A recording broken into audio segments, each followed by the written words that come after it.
أعزائي المشاهدين، أهلا وسهلا بكم من جديد مع برنامجكم الأسبوعي برنامج إماراتي. كما عودناكم في كل أسبوع نستضيف لكم خيرة من دولة الإمارات قصة نجاح أتتنا إلى الدولة منذ عام 2009. Mr. Gus, good afternoon. Good afternoon. We are so lucky to be here with you in your company. Our team said you will come in our program. You're very welcome to be. And we would like to know about yourself, from where you come and what you are doing at this time.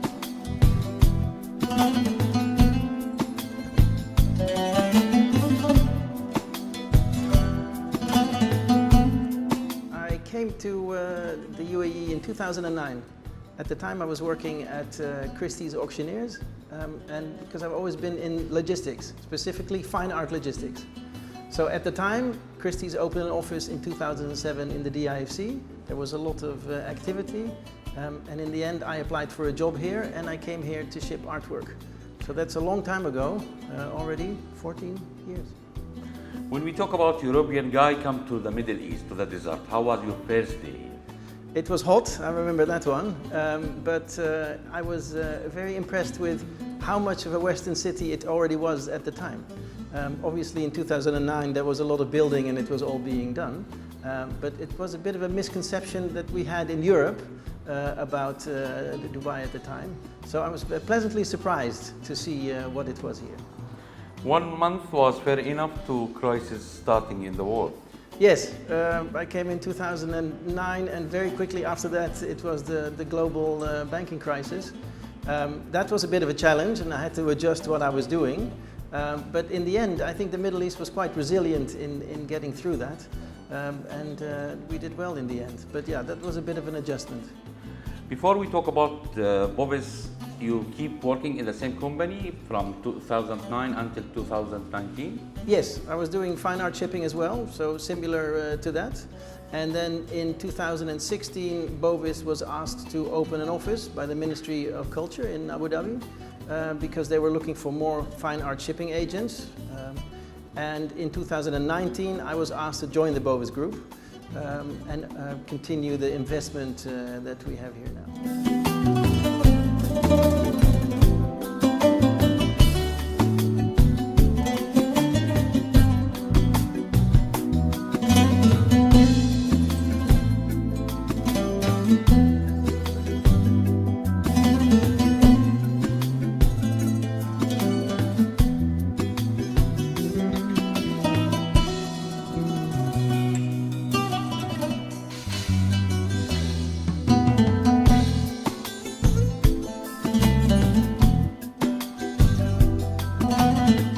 About luxury shipping, we're talking about something sensitive, something it should be totally good and no scratch, so yes. Any responsibility it will be under your company.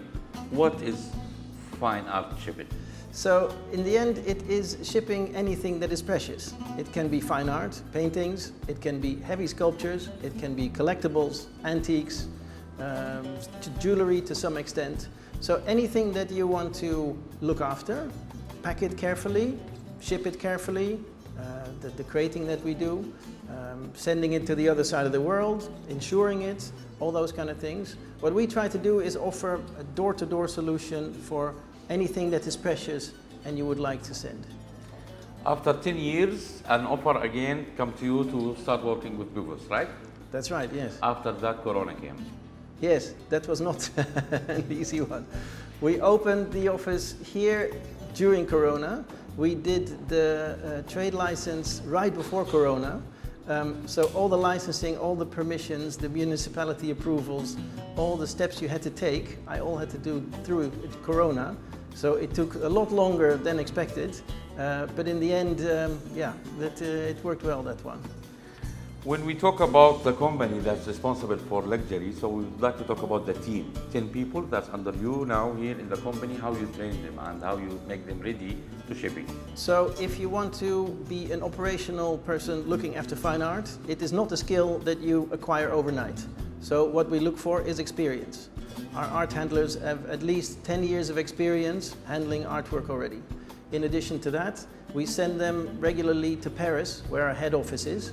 In Europe, we have 40 offices and about 5,000 people working. So regular training, working with the big museum institutions in Europe, is how we keep them up to speed. 1 week before, you was in Louvre in Abu Dhabi, right? Last year we did a big exhibition in the Louvre. It was the first time that it was a different company handling it.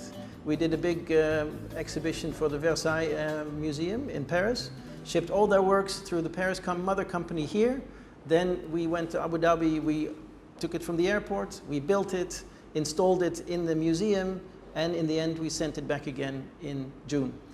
So almost of your work with governments, or you also working with galleries? Sure.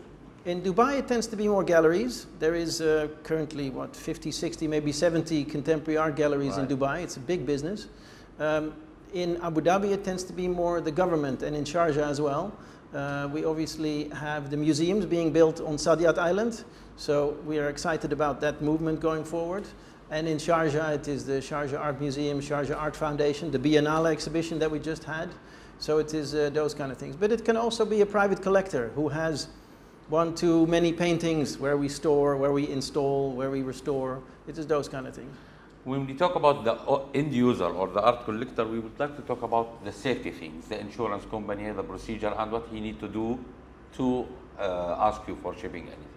Yes, so what we offer them is a custom-made estimate. So the solution is always bespoke. We don't do so much general. Even if we build a crate, it is made to fit. It is all handwork, made to the right size to fit a painting.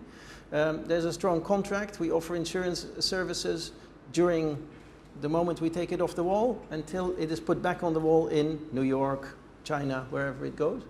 And while it is in our care, we offer all specialized services. So our trucks are specialized art trucks. They are air ride suspended and they're all imported from France. Our warehouse here is fully secure. It is all under alarm, CCTV, etc.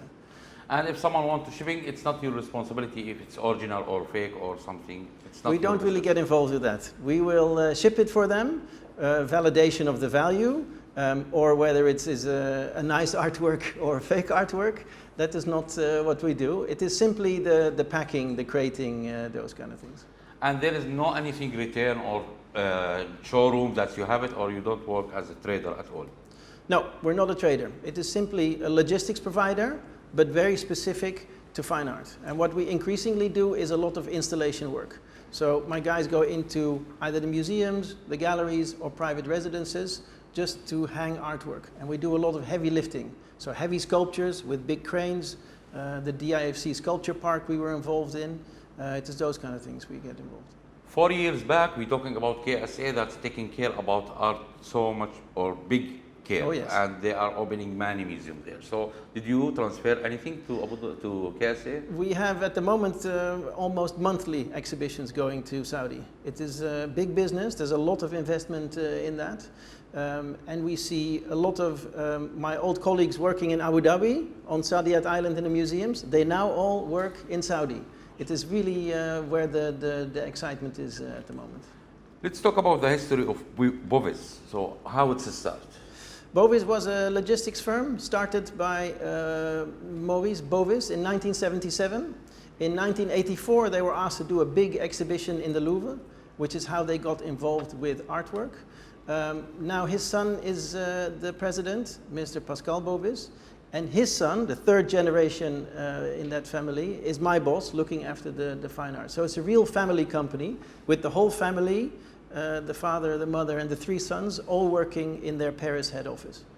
Always the owner of the investor we're talking about him. So looking for someone that he sit in the chair as a manager and they choose you. So how you build this trust between you and the owners of the companies? I was working for a big American company, so I had the experience in the Middle East. What I enjoy now is that it is working still in a company, but it is for a family. So it is very direct. Mm-hmm. The owner will call me directly and say, what are we doing here? How is it going there? So it is still big corporate, but it has a family feel. And that one I enjoy a lot. I'm here in your office and it's open doors, glasses, so everyone can see the other. So how you build the relation with your employees more stronger and make this seem like a family? in that respect, it feels like a family as well, specifically with my guys on the shop floor, the drivers, the packers, because I've known them also since 2009. I hired them in my old job and they all came along to my new job. So I have heard about their kids being born, they know my family, and it is really kind of a continuous, different company perhaps, but it is the same kind of feel to it.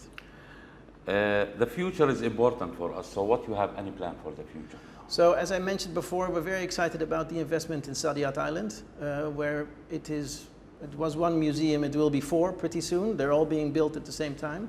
There is no place in the world than the UAE where you can see a museum sector being built right in front of you. So that is an exciting one, and we will follow investment to match.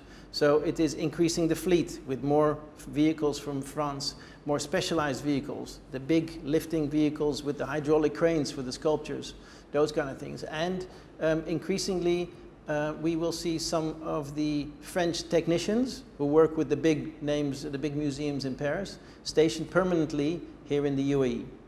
Maximum size you shifted in this company, what it was? The maximum size? Size of the artwork. Oh gosh. I have one artwork which is a big clock, and it is about 8 meters high, and it weighs 10,000 kilos. That is probably the biggest one that we've done to date, because taking it apart and shipping it, it takes about 2 weeks to deinstall it. It is absolutely massive. So when we talk about this business, we're talking about many partners with you. So we talk about insurance company, we're talking about many responsible for you. So how you can find time for yourself during this work?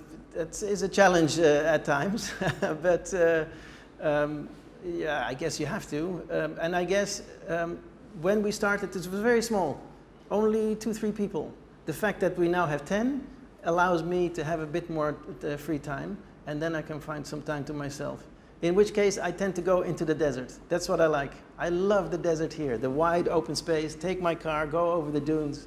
Absolutely fantastic. When we talk about Corona shift us for other world, shift us to digital. For everyone start going through market, through digital, so yep. The physical thing is start, forget it. So it affect your business? We adjusted, but it was very much in the startup. What I struggled with was selling to people over the phone or on Zoom. Mm-hmm. The type of clients we have, it is all personal contacts. I don't sell, I wait until somebody calls me. So I go to clients, I have tea with them, I have coffee with them, and even with my suppliers or the government official, the customs guys at the airport, it is still face-to-face business. So I'm very happy that Corona is finished and that we managed to go back to that personal relationship that I enjoy more in this part of the world, in the UAE, than, for example, in Europe, where it is, I guess, less face-to-face, which I enjoy not so much. Expo was great in UAE, in Dubai. So did you do any activity during Expo? Expo was a big one for us. It is literally just 5 minutes up the road, and we were involved in many exhibitions for many of the pavilions. We did the Saudi pavilion, ancient artifacts, archaeological items from Alula, which we imported and installed in the Saudi pavilion. We did many Italian exhibitions, which sent some very old items from the Renaissance. The French pavilion did some big exhibitions which we were involved in. So it was literally almost every week we were there installing and being part of that vibe. I would like to back again to 2009. So yes. It was the same idea, was you thinking about Middle East when you come here, it was the same picture you have it, or it's totally different? It was a little bit different because I had a little expectation. I was pleasantly surprised how big it was, how much was happening. And what I can see over the 14 years that I have is a real professionalization in the Middle East, specifically on customs regulations, which are now more online. The support we get from the government, it really is growing up in that way. And there's a real supportive environment here to open and to go ahead and do business here. So Dubai is a target for many people coming from out of this country as an investor or new people looking for a job as employees. So what's the first advice you give it for any newcomer coming to this country? There's a lot of opportunity here, but do your homework. It is not that the streets are made out of gold here. Maybe it was once the case, but not anymore. So make a plan, If you are opening a company, do some cash flow predictions of how much you can invest and how deep your pockets are. Because if you work hard, the result will come. But it takes a little longer than, for example, in Europe, which is more established in that case. Behind a success story, there is a woman you are with. There is, yes. How is she supporting you? When I came, right before I came, I got married in 2008. And when we came in 2009, she was pregnant of our first child. Now I have 3 children and a mortgage and 2 cars, so I don't know what happened. But she has been very supportive and very much part of the UAE now. She looked after the kids. Now she has her own job for a big English company and really here to stay. Finally, this country, which gives us many things and opportunities, peace and safe country, we cannot find it over the world. UAE, starting from His Highness Sheikh Zayed, the first step, and son of Zayed, they make UAE #1 in the world. So what you will say for the leaders and government for all this opportunity that we have? I would like to thank the leaders of the country for their support and for facilitating the country that we do business in, and specifically for the foresight they have in developing this country.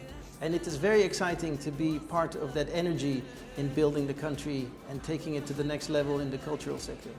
In addition to that, I'm very thankful for all the Emirati officials that I deal with at the airport, customs, etc., because they always approach with an open mind and they're always very helpful. And that is something that really is unique to the UAE, the real willingness to support you in making this country great. And from our side, we will say to you, thank you so much for spending your time with our team and welcome again in our program. It was very nice. في كل إمارة تروح تسندك عقل وروح بر ومدن وجبال حاجة ترد